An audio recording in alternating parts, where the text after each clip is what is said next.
What's up, all my movie loving maniacs? It's your boy Bankful B of The Last of the Factory, and I'm here to talk about Only Murders in the Building, which wrapped up its fourth season last week. I'm here to give you my review a week after it wrapped up its fourth season, and I was gonna talk about it this morning, but after the results of last night's election, I felt real sad, and now I've had a day to basically process it. And hey, life goes on. And to anybody that voted for Trump, I'm just going to say, fuck you from the bottom of my heart. But as I've said before, I'm not here to talk about politics. I'm here to talk about movies and TV, so let's review. Now, at the end of season three, Charles, played by Steve Martin, his stunt double, Sass, played by Jane Lynch, she got assassinated at the very end of the last season, and that's basically what this season is them trying to figure out who killed his friend, and at the same time, a movie about the trio is getting made by them.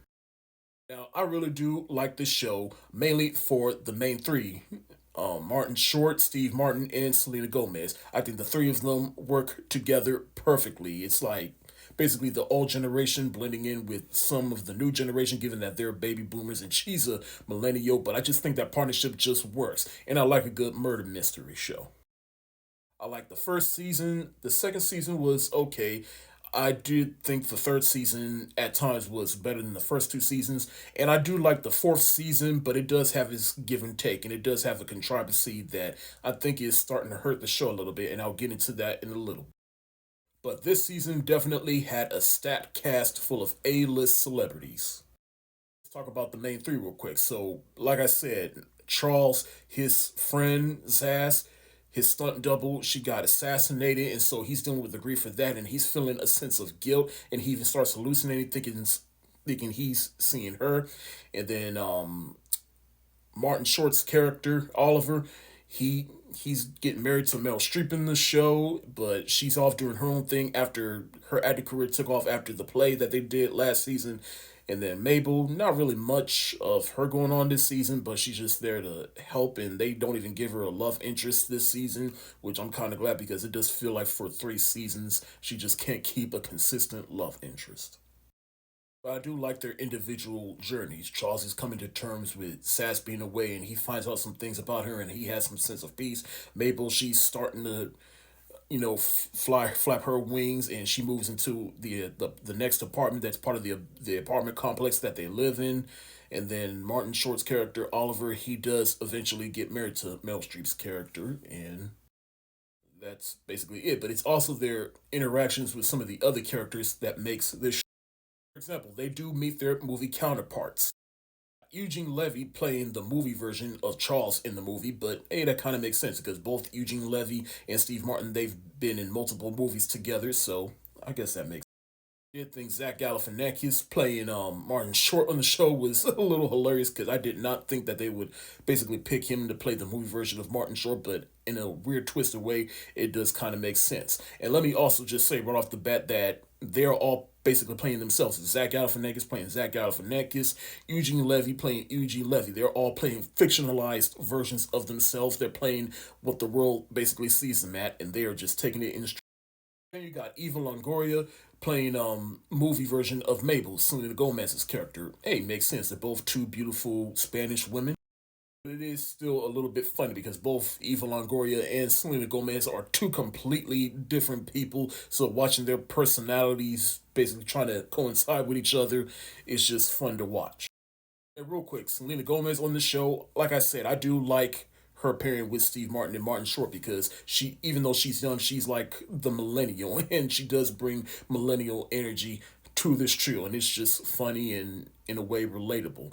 And she's also, in most ways, kind of the adult of the trio because I can tell you there are more than enough times this season where you can tell she's just in disbelief of the dumb fuckery of Steve Martin and Martin Short in the show. Now, again, Jane Livy, she plays Zaz on the show, and she is the one that is killed. But then we do get flashbacks of her past, and her stunt work. But this is probably the best season where they developed this character and the friendship between her and Charles. Paul Rudd was in the last season, but this season he's back, but as a different character. He has a Scottish accent, and he is a stunt double, and that's just funny in itself. Amy Ryan returns. She was the killer in the first season, and I'm not gonna. I'm in case you haven't watched this season, yeah, I'm not gonna spoil too much of it, but let's just say I was a little bit worried. It's like, all right, what are we doing here? I thought we were done with this character, but they brought her back at the very end, and I thought it was very clever. I enjoy Randolph. She was in the first three seasons, and here she is back here, hot off of her Oscar win. And anytime she came out, I was like, yes. Granted, she thinking about it now, she didn't have that much to do this season, and I know they put her name front and center. Well, not exactly front and center, but front and center of all the commercials and trailers and stuff. And I don't know how far along in the production of this season they were at the time when she won her Oscar, but I can only imagine the producers, they saw her win an Oscar and they were like, "Fuck, we should have did more with her." Griffin Dunn plays a film professor this season, and I remember him from playing Nicky on This Is Us, and I'm just glad to see him get work. But him playing a film professor, that is just perfect. He looks like someone that loves film. Melissa McCarthy plays Charles's sister on this show, and I was a little worried for a sec because she would bring her usual stick to this, but they used her sparingly, and she gets into a fight with Meryl Streep this season, and that alone was just hilarious. And quick side note: the episode that she does come in, among Steve Martin, Selena Gomez, Martin Short, and then you have their movie counterparts of those characters, and then just all this star power in one episode, it just made my mind explode. All this talent going for it this season, but the actual mystery itself is where it kind of falls for me. Not entirely, but I guess what I'm saying is the controversy that I'm kind of having an issue with this season is like, yeah, the show is called Only Murders in the Building, but at the same time, how many times can somebody get murdered in that same building? And I just feel like they need to find a way to cleverly branch away from the building so that they can solve the next mystery instead of it just being in this one building. And I think that's really starting to show for this series.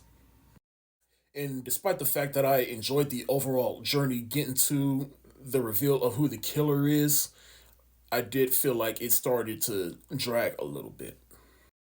Now, I'm going to get into spoilers, particularly who the killer is, after I give my rating, because again, I don't want to spoil it for anyone who hasn't seen this season, but I'm going to give season 4 of Only Murders in the Building a very low hard eyes emoji.